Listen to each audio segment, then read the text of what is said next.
तो इस कहानी के शुरू में हम मैथ्यू से मिलते हैं, जिसकी वाइफ क्लेयर को कैंसर है। मेडिकली अब उसका इलाज पॉसिबल नहीं, क्योंकि कैंसर उसकी पूरी बॉडी में फैल चुका है। क्लेयर ये बात अच्छे से जानती थी, इसलिए अब उसने अपना इलाज करवाना भी बंद कर दिया था, यहाँ तक कि अपना ब्लड सैंपल लेने से भी। पर फिर मैथ्यू के इंसिस्ट करने पे उसे अपनी नर्स को अपना ब्लड सैंपल देना पड़ता है। ब्लड सैंपल लेकर जैसे ही नर्स बाहर जाती है, मैथ्यू का कजन उसे बातों में लगा लेता है और यहाँ मैथ्यू अपनी ही वाइफ का ब्लड सैंपल उसके पास से चुरा लेता है। इस सब के पीछे रीजन क्या है, ये तो हमें आगे ही जाकर मालूम होगा। नर्स के जाने के बाद जब मैथ्यू का कजन उससे पूछता है कि तुमने ये क्यों किया, तब मैथ्यू उसे भी बस इतना ही कहता है कि मुझे क्लेयर को ठीक करने का एक नया रास्ता मिला है। साफ जाहिर था कि उसने ब्लड चुराया है तो वो कोई रिचुअल ही करने वाला था। वो अब बाहर में जाकर एक एल नामी आदमी से मिलता है, जो उसे क्लेयर को ठीक करने का एक रिचुअल बताने वाला था।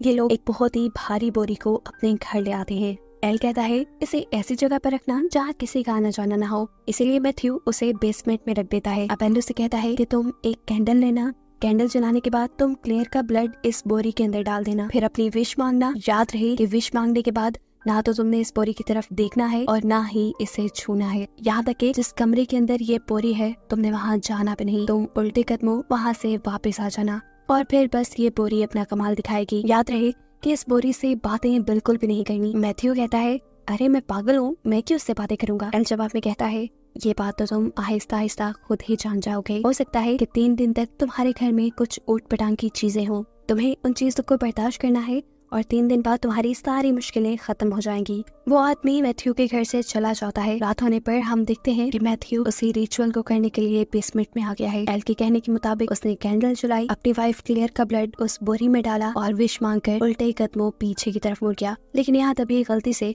दरवाजा बंद करते हुए अब उसका लाइटर इसी कमरे के अंदर गिर जाता है, जिसे उठाने के लिए मैथ्यू को इस कमरे का दरवाजा खोलना पड़ा और ऐसे मैथ्यू ने रिचुअल का एक असूल तोड़ दिया, क्योंकि उसकी नजर अब बोरी के ऊपर भी पड़ गई थी। जो बोरी हिल रही थी, जरूर उसके अंदर कोई एनर्जी, कोई एंटिटी थी। खैर वो इन चीजों को इग्नोर करते हुए यहाँ से बाहर निकल आता है। हम देखते हैं कि मैथ्यू ने क्लेयर के लिए एक स्टूडियो भी बनाया था। वो दोनों ही सिंगर थे। मैथ्यू चाहता था कि वो दोनों यहाँ पर अपने गाने गाए, लेकिन शायद अब क्लेयर इस स्टूडियो को देखे बिना ही मर जाती। वो अपने कजन के साथ यही सारी बातें कर रहा था कि अचानक उसे क्लेयर की आवाज आती है। वो भागकर कमरे में जाता है तो देखता है कि क्लेयर तो सो रही थी, यानी ये उसका वहम था। अब अगले दिन जब वो खाना बनाने लगता है तो दोबारा उसे किसी औरत की आवाजें सुनाई देती हैं अपने मोबाइल के रेडियो पर, और इस आवाज को सुनकर इस मर्तबा वो बुरी तरह डर गया था। रात में भी अचानक से उसकी नींद खुल जाती है। उसे अभी भी किसी की आवाजें सुनाई दे रही थी और अब ये आवाज काफी क्लियर थी। ऐसे लग रहा था कि जैसे क्लेयर कह रही हो पता नहीं क्यों कैंसर मुझे हो गया, कैंसर तो मैथ्यू को होना चाहिए था। और ये बात सुनकर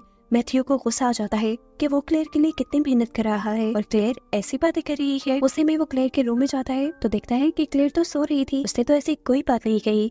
वो समझ गया कि बेसमेंट में वो जो बोरी लेकर आया था उसके अंदर की पावर से शायद ये सब कुछ कर रही है। फिर अगले दिन दिखाया जाता है कि दोबारा मैथ्यू का कजन उसके पास आता है। ये लोग यहाँ पर गोल्फ खेलने लग जाते हैं और गलती से उनकी बॉल बेसमेंट के उसी कमरे में चली जाती है जहाँ पर जाना किसी को भी मना था। मैथ्यू का कजन जब ये बॉल लेने वहाँ जाने लगता है तो मैथ्यू से रोक देता है और खेलने से ही मना कर देता है। मैथ्यू के कजन को ये बात काफी अजीब लगी, इसलिए मैथ्यू के यहाँ से चले जाने के बाद वो उस रूम को खोल देता है। न सिर्फ उसने इस रूम को खोला था, उसने तो उस बोरी को भी देख लिया था। ऐसे रिचुअल के कई रूल्स टूट गए थे और हो सकता था कि अब रिचुअल उल्टा पड़ जाए। ये लड़का जब जाकर मैथ्यू से उस बोरी के बारे में पूछता है तो मैथ्यू उसके ऊपर गुस्सा होने लगा। आखिर तुमने वो कमरा खोला है क्यों, तुम्हें वहाँ जाना नहीं चाहिए था। गुस्सा करने के बावजूद भी मैथ्यू उस आदमी को कुछ नहीं बताता, बस इतना ही कहता है कि मैं अपनी वाइफ को ठीक करना चाहता हूँ। खैर वक्त गुजरता रहता है और मैथ्यू के साथ अजीब चीजों का होना जैसे अब रूटीन बन चुकी थी। उसे अजीबोगरीब आवाजें सुनाई देती थी, अजीबोगरीब कॉल्स आती थी,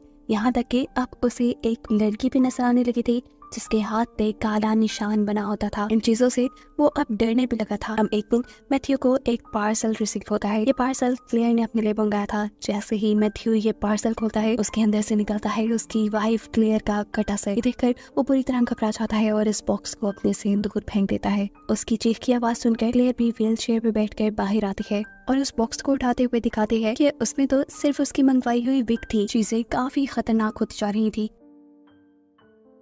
अब तो अपनी हालत से भी मैथ्यू को शदीद डर लगने लगा था। वो इन सब चीजों के बारे में एल से कांटेक्ट करने की कोशिश करता है, लेकिन एल उसका फोन नहीं रिसीव करता। एल का एड्रेस भी उसे नहीं मालूम था कि वो जाकर उससे मिले। फिर अगले दिन हमें दिखाया जाता है कि क्लेयर की तबीयत में काफी सुधार आ रहा था। ऐसे जैसे वो रिचुअल उसका काम करने लगा हो, वो खुद ही व्हील चेयर पे बैठ कर किचन तक आती है। ये देखकर मैथ्यू बहुत ज्यादा खुश हो जाता है। मैथ्यू अब स्टोव की तरफ मुड़कर कुकिंग करने लग जाता है। तभी एकदम से कोई उसके कंधे पे हाथ रखता है। पहले मैथ्यू को लगा कि शायद ये क्लेयर है, लेकिन जैसे ही उसने हाथ की तरफ देखा, ये काला और खौफनाक हाथ था जिससे वो डर गया।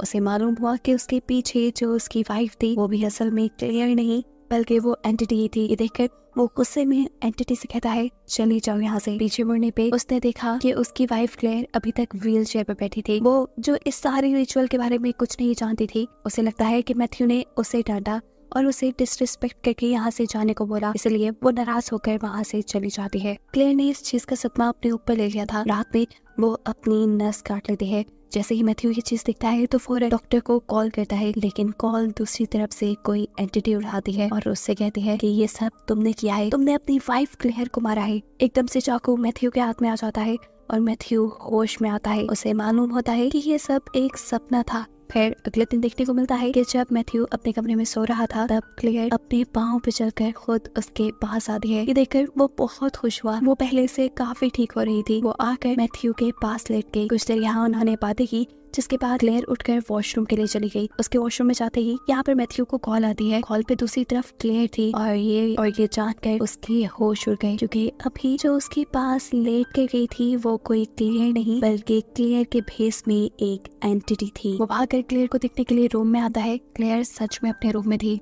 डर में भागकर वो इस कमरे से बाहर आता है तो अब उसे वही एंटिटी दिखाई देती है जिसे पहले भी कई मर्तबा वो देख चुका है। उसके हाथ पे हमेशा काला निशान बना रहता है। इस एंटिटी से डरते हुए मैथ्यू को पता ही नहीं चलता कि कब वो बेसमेंट में उसी कमरे में चला गया जहाँ पे जाना मना था। अब उसकी नजर उस बोरी के ऊपर भी पड़ जाती है। डर कर उसके हाथ से टॉर्च नीचे गिर जाती है और बोरी में से एक हाथ निकल कर उस टॉर्च को उठा लेता है। ये भयानक हाथ देखकर डरते हुए मैथ्यू कहता है, चली जाओ पसंद है। और वो हाथ भी जैसे उसकी बात मानते हुए अंदर चला गया था। मैथ्यू ने अब इस रूम के डोर को लॉक भी कर दिया था, लेकिन फिर भी उसे आवाजें साफ सुनाई दे रही थी कि प्लीज मुझे निकलने दो यहाँ से। वो दोबारा क्लेयर के रूम में आता है तो देखता है कि क्लेयर वहाँ थी ही नहीं। उसे ढूंढते हुए वो स्टूडियो में आ जाता है जहाँ क्लेयर अपना स्टूडियो देखकर बहुत खुश थी। वो क्लेयर को सब सच बताना चाहता था। वो बता देता है कि क्लेयर, मैंने तुम्हें ठीक करने के लिए एक कल्ट ज्वाइन किया है, तुम बिल्कुल ठीक हो जाओगी। ये रिचुअल तुम्हें पहले जैसा कर देगा, बस मुझे इस रिचुअल के लिए कोई कीमत अदा करनी होगी। क्लेयर पूछती है, कैसी कीमत? मैथ्यू बताता है, ये तो मुझे नहीं पता, लेकिन हाँ कोई कीमत चुकानी है। अभी ये लोग बातें ही कर रहे थे कि इतनी देर में मैथ्यू को क्लेयर की नर्स की कॉल आती है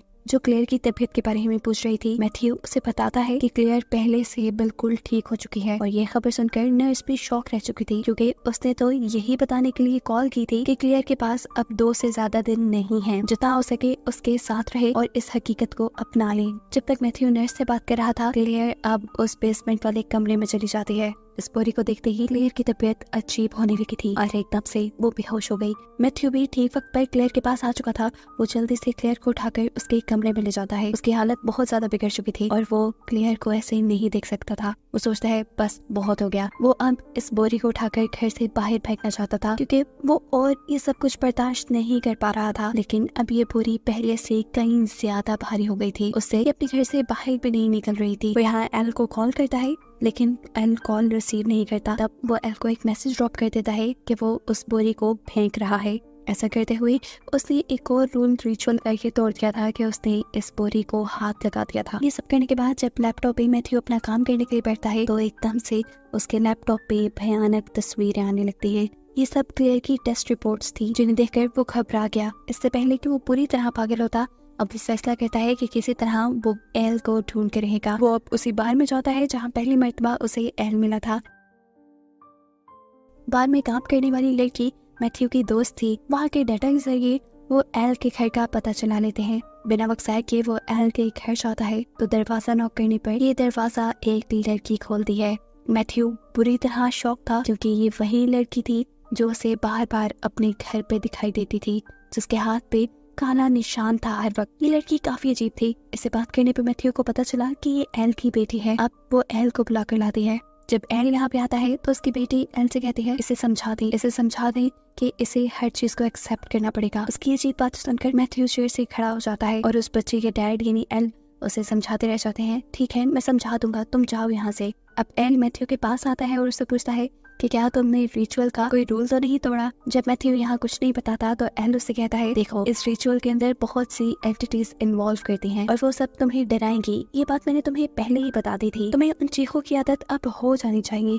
देखो, अभी तो तुम्हें इससे आगे और भी बड़ा कुछ बर्दाश्त करना है। मैथ्यू एल से कहता है आप साफ साफ बात क्यों नहीं करते, जिस पर एल आप उसे उस बोरी की कहानी सुनाता है। असल में उस बोरी के अंदर जो एंटिटी है वो किसी को भी ठीक नहीं करती, वो बस उसका रिप्लेसमेंट उन्हें दे देती है। उसे समझाने के लिए एल बताता है कि तुम्हें यहाँ जो मेरी बेटी नजर आ रही है वो मेरी बेटी नहीं है, मेरी बेटी मर गई है और ये मेरे साथ कोई और रहती है। ऐसा ही अब तुम्हारे साथ होगा और ये सच्चाई तुम्हें मान लेनी चाहिए। यदि वो एंटिटी इनकी विश ऐसे ही पूरी नहीं करती थी, वो एंटिटी इनकी ख्वाहिश, इनकी विश पूरी करने के लिए इनकी उसी विश की कुर्बानी ले लेती थी। जैसे एल अपनी बेटी को सही करना चाहता था और उस एंटिटी ने उसकी बेटी को ही मार दिया और यहाँ उसका रिप्लेसमेंट उसे दे दिया। ऐसे ही अभी एंटिटी मैथ्यू के साथ करने वाली थी, यानी वो क्लेयर का इलाज नहीं कर रही थी बल्कि वो क्लेयर को मार देती और क्लेयर के बदले फिर मैथ्यू के साथ कोई और रहता। मैथ्यू एल से पूछता है फिर आपकी बेटी, उसकी बॉडी कहाँ है। एल उसे बेसमेंट में ले जाता है जहाँ वो देखता है कि असल में एल की बेटी उल्टियाँ कर रही थी, वो भी काले रंग की। उसका मुंह बहुत ही डरावना दिख रहा था। डरकर मैथ्यू वहाँ से वापस अपने घर के लिए निकल आता है। वो जैसे ही घर पहुंचा उसे दरवाजे पे अपना कजन नजर आया, जिसे लेकर वो फौरन अंदर चला गया। वो अपने कजन से कहता है कि मैं क्लेयर को हॉस्पिटल लेकर जा रहा हूँ। इससे पहले कि ये लोग कुछ कर पाते अब बहुत देर हो चुकी थी। क्लेयर पहले से ही मर चुकी थी। उसकी मौत मैथ्यू को बुरी तरह तोड़ देती है। घंटों वो यहाँ बैठकर रोने लग जाता है। उसके कजन को उसके लिए काफी बुरा लग रहा था। रोते रोते एकदम से मैथ्यू उठा और उसने अपने कजन को कहा चलो मेरी मदद करो। इस लड़की को समझ नहीं आ रही थी कि 1 मिनट में मैथ्यू को हो क्या जाता है। वो अपने कजन के साथ मिलकर उस बोरी को उठाकर अब इस कमरे में ले आया। बैग को यहाँ लाने के बाद मैथ्यू क्लेयर की लाश को इस बैग के अंदर डाल देता है। उसके कजन को लग रहा था कि मैथ्यू को गहरा सदमा पहुंचा है, इसलिए वो ऐसी हरकतें कर रहा है। क्लेयर की लाश को इस बोरी में डालने के बाद मैथ्यू इसे बंद कर देता है और मैथ्यू का कजन उसे इस कमरे से बाहर लाकर कमरा लॉक कर देता है, क्योंकि उसे लग रहा था कि अब मैथ्यू इस लाश के साथ कुछ और भी बुरा करेगा। अब वो मैथ्यू को वार्न करता है कि खबरदार, तुम अगर इस कमरे में गए तो मैं खुद अब वहाँ जाऊंगा और क्लेयर की डेड बॉडी को बाहर लेकर आऊंगा। वो जैसे ही कमरे के अंदर गया तो दिखाया गया कि अब उस बोरी के अंदर से खौफनाक एंटिटी बाहर निकली। वो बड़े बड़े अपने हाथों से इस आदमी का पूरे तरीके से मर्डर कर देते हैं। बुरी हालत में मैथ्यू का कजन कमरे से बाहर निकलता है, जिसको देखकर मैथ्यू भी शॉक था। फिर उसे एंटिटी का डरावना हाथ दिखाया जाता है और एकदम से एंटिटी उसके ऊपर हमला कर देती है। यहाँ पूरी तरह हम एंटिटी को तो नहीं देख पाते, लेकिन ये जरूर दिखाया जाता है कि वो एंटिटी मैथ्यू के मुंह के अंदर काली उल्टियाँ कर रही है और सीन यहीं से कट हो जाता है। मैथ्यू के घर पर इस टाइम नर्स आई थी क्लेयर की तबीयत को देखने के लिए। मैथ्यू जाकर दरवाजा खोलता है और हम ये देखकर हैरान हो जाते हैं कि मैथ्यू बिल्कुल ठीक था।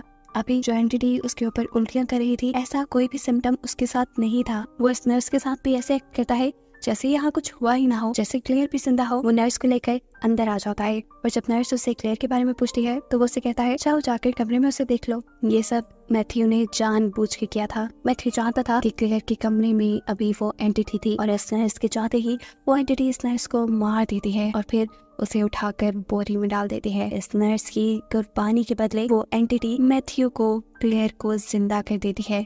असल में उसने क्लेयर को जिंदा नहीं किया था, बस क्लेयर की बॉडी को जिंदा कर दिया था और उसकी बॉडी के अंदर इस टाइम थी कोई और ही एंटिटी जो पूरी जिंदगी अब मैथ्यू के साथ ही रहने वाली थी। अब इस रिचुअल का एक पार्ट जो मैथ्यू को अभी भी पूरा करना था, उसे अपनी विश पूरी करने के बाद ये बोरी किसी और को देनी थी, बिल्कुल ऐसे ही जैसे एल ने उसे दी थी। इसके लिए वो बाहर में अपनी एक दोस्त से मिलता है। उसकी मॉम बहुत ज्यादा बीमार थी। वो इस लड़की को अपनी बातों में लगा लेता है कि तुम एक रिचुअल करो और उससे तुम्हारी मॉम बिल्कुल ठीक हो जाएंगी। वो लड़की भी उसकी बात क्यों ना मानती, उसके सामने तो एविडेंस था कि मैथ्यू की इतनी बीमार वाइफ अब उसके साथ बार में आया करती थी, डांस करती थी, वो बिल्कुल ठीक हो गई थी। हालांकि वो क्लेयर की हकीकत नहीं जानती। मैथ्यू की बातों में आकर वो इस बोरी को अपने घर ले जाती है। मैथ्यू का सारा रिचुअल, सारा मकसद पूरा हो जाता है और इसी के साथ ये कहानी यहाँ खत्म हो जाती है।